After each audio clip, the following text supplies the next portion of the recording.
પાછળની સાઈડમાં વ્યવસ્થા રાખેલ છે, ત્યાંથી તમારે પગપાળા નથી જવાનું. એક એલાન સાંભળી લેજો કે આશિકાને રસૂલ હોદ્દેદારો તરફથી શુક્રિયા અદા કરીએ છીએ, આભાર માનીએ છીએ. હર હંમેશા કોમી એકતાના પ્રદર્શન થઈ રહ્યા છે, તેવી જ રીતે આ વખતે પણ કચ્છ પત્રકાર સંઘે જ્યારે મુસ્લિમ વિસ્તારના તમામ આશિકાને રસૂલ આપણે ત્યાંથી પસાર થઈ રહ્યા છે ત્યારે મહેફિલે બાગે રસૂલ કમિટીના તમામ હોદ્દેદારોનો શાલ ઓઢાડીને સન્માન કર્યું, તે બદલ ખૂબ ખૂબ આભાર.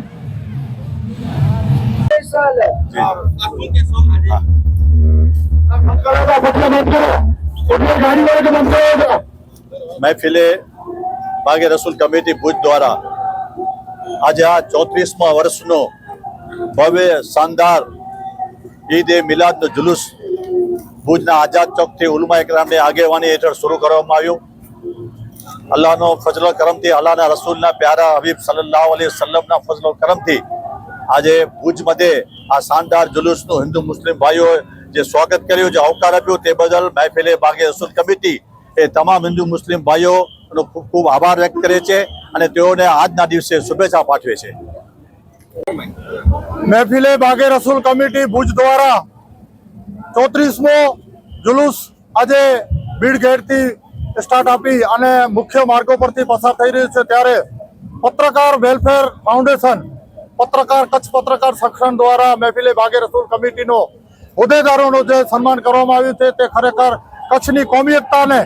બરકરાર રાખવા માટેના તમામ પ્રયત્નો છે અને તે પ્રયત્નોથી અમે મહેફિલે બાગે રસૂલ કમિટી તેમનો આભાર માનીએ છીએ અને સાથે સાથે एक संदेशो આપીએ છીએ કે आपस में बैर रखना कोई इंसानियत की बात नहीं है.